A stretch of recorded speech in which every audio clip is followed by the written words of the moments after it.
За сайн байцгаана уу. Ингээд өнөөдрийнхөө яриаг хоёул үргэлжлүүлээд Бадамсдын үлзий сайхантай ярьж байна.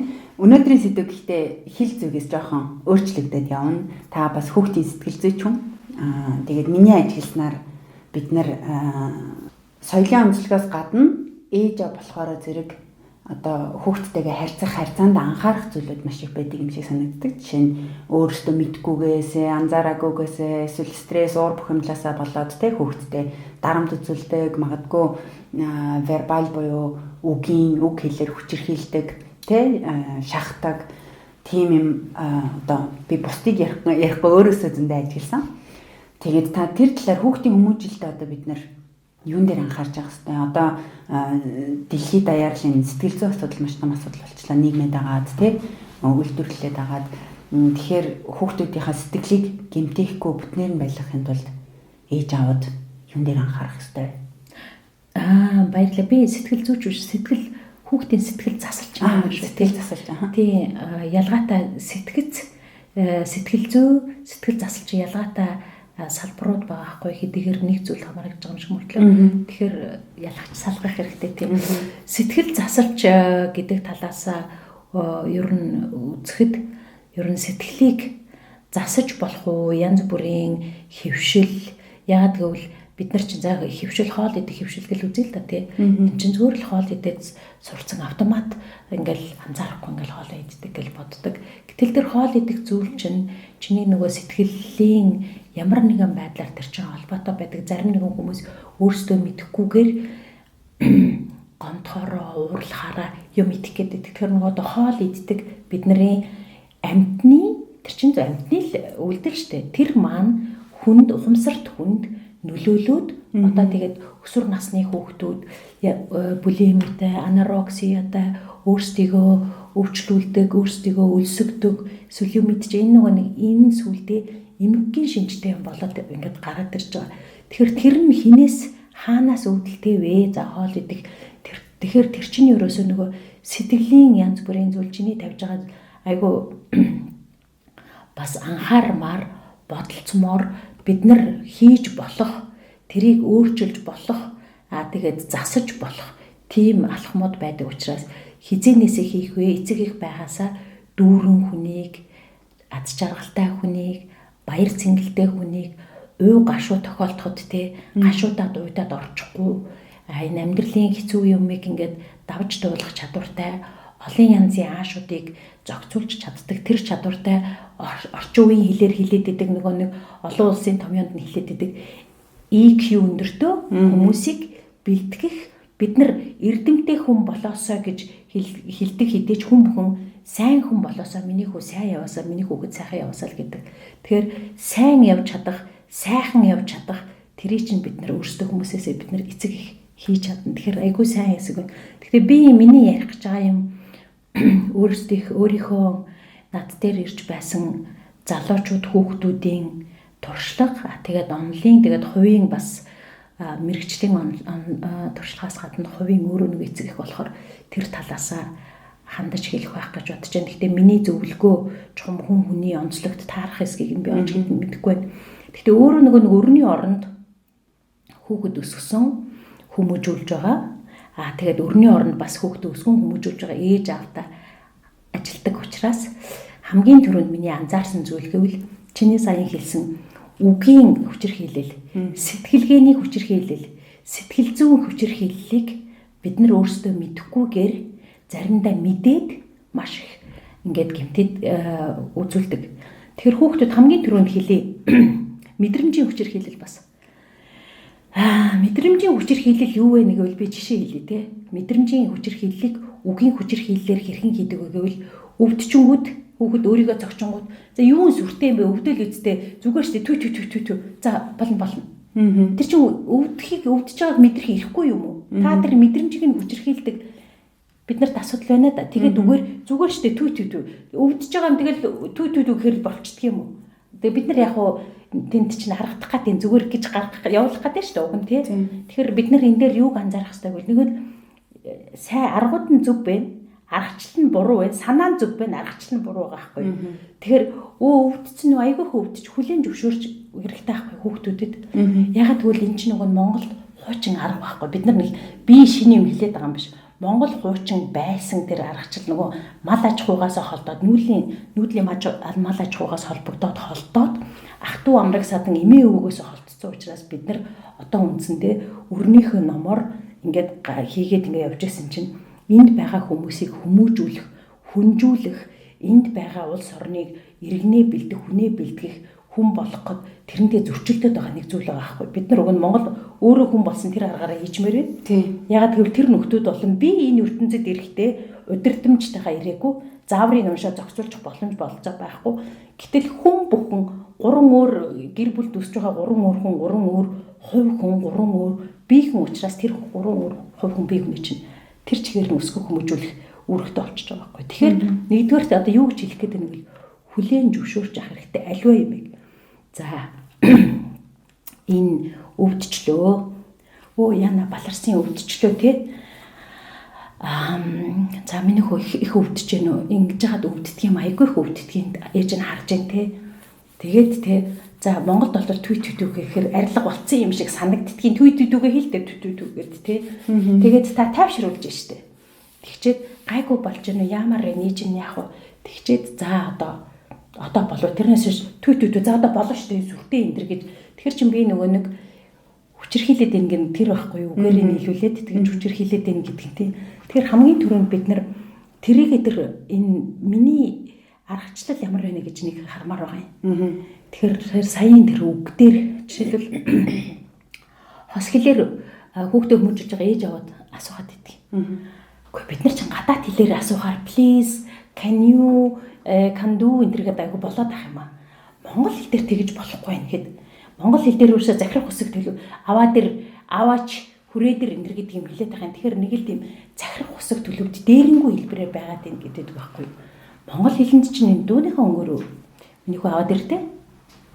Тэгэхээр бид нар болох боломжтой байхгүй юу? Заавалч нэг үг хэлдэг please гэдэг үг тийм нэмэлт юм хэлэхгүйгээр бид нар чинь тэр дууны өнгөнүүд байна.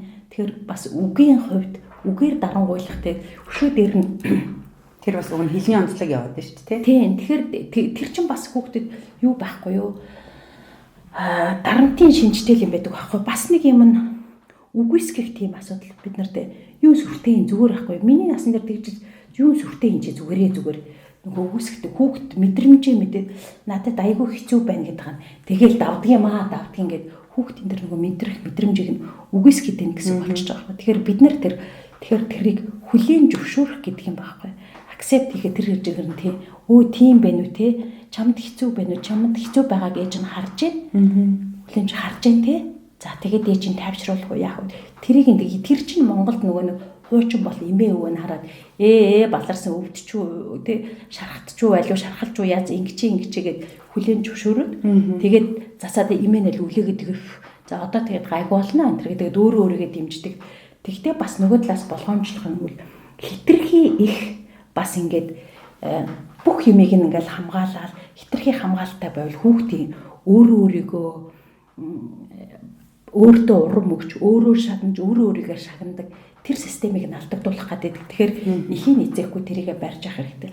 Хоёрт миний анзаардаг нэг юм Монгол ээжүүдэд өрөнд хүүхдээ өсгөж байгаа Монгол ээжүүдэд гэвэл нэг анзаараад байгаа юм гэвэл сэтгэлгээний онцлогийг нь сэтгэлгээний тийм хүчирхийлэл өгөөддөг. Тэрний өгөө за одоо би жишээд хар багаас нь хэлье. Телевиз үзүүлэх.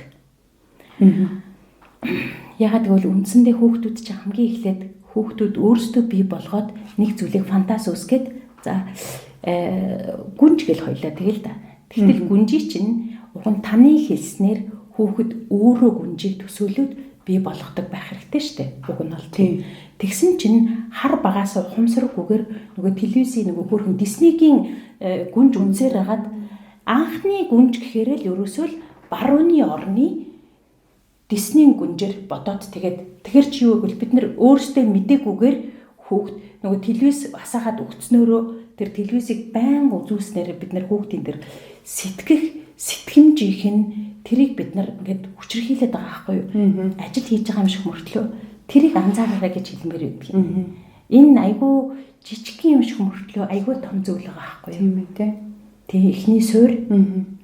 За тэгээд би ер нь үндсэн тэр ерөөсө 2 тэгээд нөгөө жоохон байхад нэг одоо бол ээжүүд одоо анзаарах байж 2000 оны ихээр ингээл явж байхад хүүхдүүдийн тэр нөгөө за монголоор юу гэх юм бол би сайн хэлж мэдгүй байна. Гэхдээ ийм тохиолдол гэдэг юм би нөхцөлийн хэлээ. Хүүхэд ундаг штэ. Тэгэнгүүт энийг ингээ мөрөгчлөө штэ. Тэгэнгүүт энийг мөрөгцөн яа гэдэг өш хонцон авдаг юм уу? Тэгж буруу тайвшруулдаг тэр айгүй буруу шүү гэдгийг бас мэдүүлмээр байдгийг. Унцноо энийг мөрөгцнөө тий яасан баларсан юм бэ? Энийг мөрөгцнөө тэрнээс ш тэр хүүхэд унахад энэ шир ямар хамаатай буруутай биш шүү тий. Тэгэхээр буруутан хайдаг тэр юмыг багаас нь тэгээд тэр буруутан л ингэцнэ гингүүд хүүхэд ширээ цохингууд хүүхэд тайвшраад байгаа юм уу хаашаа. Тэгээс үлдээ тэгж сурдаг гэсэн. Тэгэхээр эндээс бас болгоомжлороо тэгвэл хүүхэд багаасаа тэр нөгөө нэг хохирогчийн сэтгэлгээтэй буруутан хайдаг тэр зуршигтай болчих гээд байдаг шүү. Надаас яг тийм ажиглагдсан байхгүй. Бидний бодлогогүй мдээгүй хийсэн жижиг үйлдэлүүд одоо 20 жилийн дараа за тэрнээс өмнө хэд 15 жилийн дараа маш том үр дагавартай тий. Тэгэл одоо бид нар ч гэсэн ажигладаг сэтгэл санааны хувьд тэнцвэртэй биш тий. Өөрийнхөө учрыг олж чаддгүй ч юм уу эсвэл ингээд хин нэгнээс самзан хайж буруутай хайдаг ч юм энэ бүхэн чинь жижиг сажиг юмнаас үүсэлтэй юм шиг санагдаад байдаг. Тэгвэл та тэрийг бүр сая баттгаад хэлчихлээ шүү дээ. Тийм миний хувьд ажигласан юм болохоор би нөгөө ингээл өөрийнхөө ажил төрлийг амжуулахаар гэрийнхээ ажлыг амжуулахаар ингээ хүүхдүүдтэйгээ байж байхдаа надаа нэг 2-3 удаа за энэ одоо юу вэ гэд нөгөө өөртөө зогдсаад тэгээ за энийг юусоо хэлхээ байлиг гэсэн юм нь болохоор зэрэг хүүгээ нэг юм хийчихээр нь хүүшээ чи яагаад ингэ хийж байгаа юм бэ? Хин чамд энийг хий гэж хэлсэн юм бэ гэд. Тэгээ би бодсон байхгүй энэ одоо хөөгд гаргаад өсөглөө гэхэд ямар юм чинь зөвхөн миний хийснийг хийж явах ёстой биш хилээгүй байлаа гэд хийхгүй бай гэсэн үг биш шүү дээ. Хоёр зүйл байгаа байхгүй. Нэг монголчуудын нэг мэддэг мэдлэг байгаа байхгүй. Ерөнхий мэдлэг. Биеийн төрүүлэхээс сэтгэлийн төрүүлэхгүй гэж. Тийм. Нэг хоёрт анхааруулдаг юм зөвхөн өгвөл буруу өсгсөн хүүхэд бухын хүзүүнээс хатуу гэж. Тэр бухын хүзүүн би мэддэг үлдээ. Гэтэ тэр чинь юу гэвэл нөгөө нэг Европын хэлэн дээр англи хэлэн дээр хөгшин нохоод эрдэм сургадаггүй гэдэг чинь л байхгүй. Гэтэл үнэн хэрэгтээ хөгшин нохоог суулгасаар байхаас суулгаж бас сурж болно ш, сургаж болно ш. Хэвшил болгочихж байгаа учраас.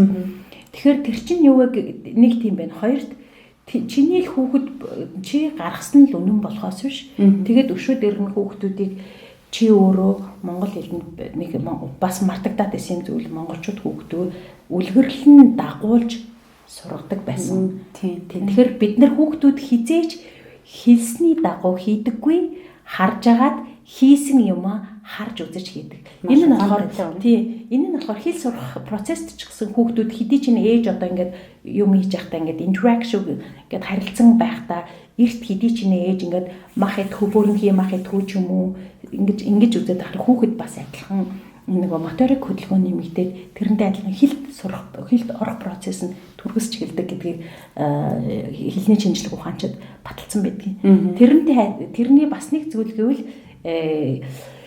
төлөвшөл зам төлөвийн хүмүүжлийн хувьд үзэхэд хүүхдүүд хизээж хэлсний чинь дагуу биш хийсэн юм чинь харж агаад тэгэхээр бид нар хүмүүс ээжүүд эцэг эхчүүд бид нар хүүхдүүдээ үлгэрлэн дагуулж дуурайж тэр дундаа буруу алдаа засаж сурж байгаа юмыг нь зааж зааварлах биш хүлээн зөвшөөрж засаж өгөж тэгж сургах хэрэгтэй болж байгаа байхгүй. Тэгэхээр энэ бидний уг нь Монгол аргачлал байсан байх гэж бодож байна. Би тэгтээ яг нөгөө Монгол аргаар хүүхд хүмүүжүүлэх, хүнжүүлэх гэдэг тухай бол сайн мэдэхгүй.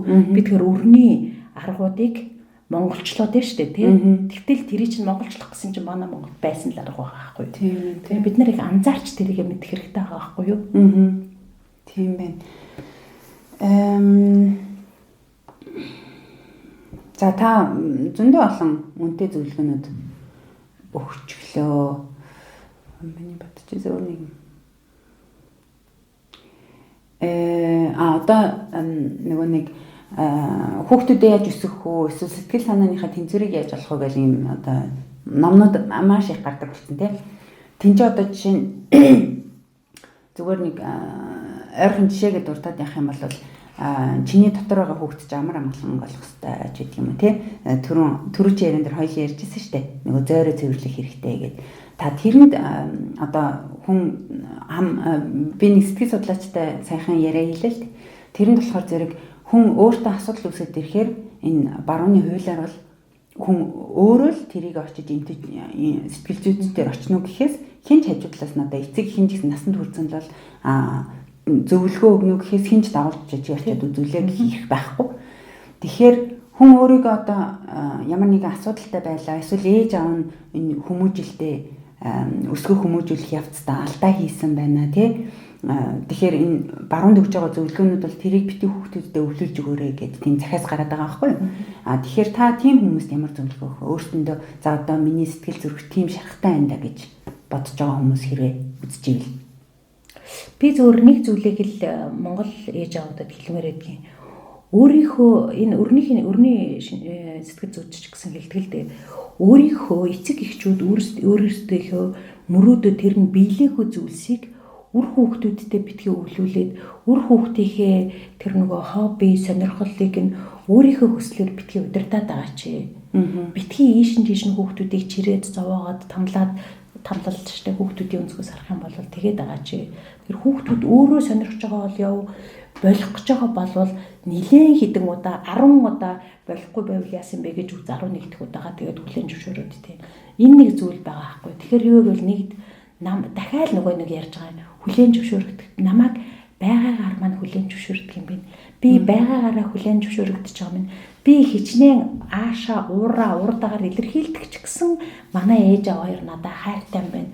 Тэгэхээр жоохон хар багасаа хин нэгэнд сайн болж харагдах гэж эцэг эхийн өөрийнх нь эцэг эхийнх нь тэр нэг төсөөлөл миний хүүхэд ийм болондоо тийм болондоо тэр ч байтугай би бас нэг өөр тийм төсөөлөлд нь багтах гэж маск зүүж хар багасаа хүний арга болох гэж энэ төр тийм байхгүй болчдөг. Гэхдээ энийг хитрхийг хөгжөөд байх юм бол нарциссист болох талдаа болдог. Тэгэхээр энийг нь тэнцвэрлэх хэрэгтэй болчихж байгаа байхгүй юу? Гэтэл нөгөө талаас нь бас эцэг эхчүүд үгээрээ тэр нөгөө хүчээр хилэл хийж яах гэдэг нь би хүүхдэд битгий шошго тавиад. Магтаалч нь зөв байх ёстой. Магтаалч ухаантай байх ёстой. Мундаг гэдэг нийтлэг нь битгий хэл юу нь мундаг юм. Миний хүү яасан мундаг хүү нэг ганц будаг зураад юунаас нь ингээд зураасаас нь гаргаагүй зурцсныхын төлөө би мундаг болчихдөг юм уу? Үгүй магтаалч нь яг тодорхой байх хэрэгтэй. Үнэн байх хэрэгтэй. Үнэн тий. Миний хүү зургийнхаа энэ зураас нь дотор нь багтаагаа зурж чадсан ямар мэдрэмжтэй юм бэ гэдгийг тэрийг нэгт магтаалч нь зөв байх хэрэгтэй. Үнэн байх хэрэгтэй тий. Фактуэлний байх нь шүү дээ тий. Эрдэнэ тэр нөгөө битгий шошоо зүгээд байгаа чи ямар төвчээртэй юм бэ гэдэг битгий зан чанарын шошго зүгээд миний хүү төвчээртэй болохоор ээж нь мөн сайн шүү гэтэл тэсвэр төвчээр алдагдах үед хүүхэд тэсвэр төвчээр алдаж чадахгүй ягаад гэвэл ээж маань намайг тэсвэртэй төвчээртэй гэсэн юм чинь төвчээртэй байя гэд зарим нэгэн янз бүрийн юмыг хүлээн зөвшөөрөхдөггүй эсэргүүцэл үзүүлж байх зарим нэг үйлдэлийг төвчээртэй байхын тулд хүлээн зөвшөөрөх гэдэг байхгүй юу. Тэгэхээр тэр нөгөө нэг бас ямар шошго зүүж хүүхдэд зүүх вэ? Ямар үгийг тэр нөгөө ялангуяа тэр зан чанарын өгнүүдийг төвчээртэй, ухамсартай ч үгүй ямар ч үг байдгийг тэр өгнүүдийг болохоор аль болохоор та хэлхээсээ илүү анзаарч чадчих байгаа ч гэсэн хүүхэд өөрөө хэлж байв. Дээр нь мэдрэмжүүдээ өөрөө ялгаад хүүхдүүд тэрийг илэрхийлж өгөөгүй зүгээр. Эхэндээ хүүхдүүдэд байдгүй. Тэгэхээр тэрүүгээр нь зурулаад өөрсдийнх нь мэдрэмжийг миний хүүд хэцүү байна уу? Уйтгартай байна уу? Гомд моор байна уу? Тэгээд чи гомдохоор яа гэн жоох хүүхдүүд чинь 4 настай хүүхэд дурлсан дуртай юм илэрхийлж чаддаг байхгүй. Дурлахаар юу болдгийг дуртай юм харахаар чиний бие чи яа чамд ямар таадардаг вэ хүүхдүүд өөрийн ирэхгүй энэ тийм зөвхөөрхөн баримтат кинонууд байгаа бүх төрлийн хэлүүд дээр дурлахаар ингэдгийн би халуун оргиол хармаар санагдал одоо жоохон охин мохно цэцэрлэгийн хүүхдүүд энэ. Тэгэхээр тэрийгэ мэдрэмжүүдээ ялгаад миний асуудал шийдэгдэж чадахгүй байгаа учраас би уурлаад байгаа юм гэдэггүй чи тэр асуудлыг чи шийдэж чадах юм уу? Чадахгүй болвол яах вэ? Тэгэхээр тэр асуудлаа хоёлоо орхичих. Тэр асуудал шийдэгдэггүй хүн төлөө юу болоод байгаа юм? Тэр уурлахаар юу болж байна? Хэвээ тэгэл ингээл би халуун оргоол нүүр улаагаад ч гэдэг юм. Тэгээд өөрсдийнхөө тэр мэдрэмжүүдийг танихад эцэгчүүд аягүй чухал аахгүй. Тэгэхгүй бол бид нар өөрсдөө нөгөө нэг сураагүй Монголд чинь ихэв та нарын үе бол ихэвчлэн хаягдсан одоо аргагүй нийгмийн ламдад болсон байгаа байхгүй. Тэгээд нийтээр нэмэр гэтэл чинь тэр мэдрэмжүүдийг мэдж салгаж ойлгож чадах юм бол тэрийг тоохгүй хөрхи сэтгэл гэдэг эрхтнийг хин зохиолч Эрдэнэ Солон хэлдэг. Сэтгэл гэдэг эрхтэн хайцсан сэтгэлгүй юм шиг, сэтгэлээ мэдрэхгүй юм шиг тэгээд өөрийнхөө урдаа тавьсан зорилгоо хийх гэхэд гашуудах, гуних, бүр аргагүй ажил хийлгүүлэхгүй гашуудал ч юм уу, эсвэл аргагүй ажил хийлэхгүй нэг дурлал мурлалтай асуудлуудыг одоо нэг ач холбогдол болгож авч байгаа болохоос толгоо өвдөнгүүд толгоо өвдөж гин гэж үзээд байдаг мөртлөө нэг л гунигтай байгаа бол гуниглаад байгаа юм чинь хүндэтгэлтэй. Гуниглаад энэ тэгээд тэр гунигийг дарах юм бол дуу сонсвол гайгүй болдгийм үү? Уйлвал гайгүй болдгийм үү? Тэр гуниглаад байгаа нөхрийг сэтгэлийг хүлээн зөвшөөрөд сонсоод тэр арга хэмжээг нь авал та гунигаас нь бий болгоод хүлээн зөвшөөрөөд жоохон илж билж хагаад нэг юм уу эсвэл дуу муугаа сонсдог юм уу? Тэрийгээ бас багт нь сурчих юм бол хүүхдүүд нөгөө нэг тэр нөгөө жижиг тэр гацхгүй нэш хүүхдийнхээ хэсэгт тийм гацхгүй сэтгэл нөгөө нэг хүүхд чинь чамтай хамт өсөөд том болно гэсэн. Тэгэхээр бид нар өөрсдийнхээ алдааг засах боломж олцоо чинь энэ дээр байна гэсэн үг. Тэгэхээр өөрийгөө мэдхээсээ илүү бас заримдаа бид нар ч сая хэлсэн шүү дээ. Үлгэрлэн дуурайгаад хүлээн зөвшөөрөөд өөрийгөө болон хүүхдүүдийгээ хүлээн зөвшөөрөөд тэрийг нь сургаад ингээ явчих юм бол ер нь бол учраалаад явчихна тий. Та тэгвэл тэр өөртөө ээжэ болцсон. Гэтэ өөртөө хүүхэд насандаа тэр гацчихад байгаа хүмүүст ямар зөвлөгөө өгөх вэ? За тэгээ хамгийн түрүүний юм бол мэдээж тэгэл мэрэгжлийн хүнд ноч, сэтгэл зүйчт ноч. Яагаад гэвэл хамгийн эхлээд тэрийг гаццсан гэдгээ тааварлаж байгаалж тодорхой онш тавьж чадахгүй бол эхлээд сэтгэл психиатр те сэтгэл мэдрэлийн эмчдэр нь очоод сэтгэл зүйчдэр нь очоод тэгээ аргачлал нүрээр өгдөг байхгүй юу. Зарим хүнд нь когнитив вэ, зарим хүнд нь ярианы арга нь, зарим хүн нь урлагаар, зарим хүн нь уран зургаар, зарим хүн библиотекийн хүртэл арга байдаг байхгүй юу. Тийм би тэр библиотекийн аргыг одоо судалж байгаа бас сурж байгаа тийм. Тэгээд тэр уран зохиолын номоор энэ тэгээд гаргадаг аргууд нөр өөрийгөө эмчлэх гаццсан хүүхдээ гацаанаас гаргаад нөгөө хүүхдээ цааш нь хүмүүжүүлээд 40 настайдаа ч юм уу 50 настайд нь хүрэх нь шүү дээ. Тэгэхээр мэрэгчлийн хүмүүст хандлага гэж хэлнэ те. За маш их баярлалаа. Маш чухал тэгээд хүн болгон дотроо хадгалж идэг өөртөө магадгүй боддог нэг яхад дэлгэж ярьдаггүй сэдв байх гэж бодоод би ингээ танаас зориглож асуулаа өнөөдөр. Тэгээд үнэтэй зөвлөгөөгөө өгсөнд баярлалаа. Таны бас шинэ сурж байгаа салбарт нь амжилт хүсье. Баярлалаа. За баяртай. Баяртай.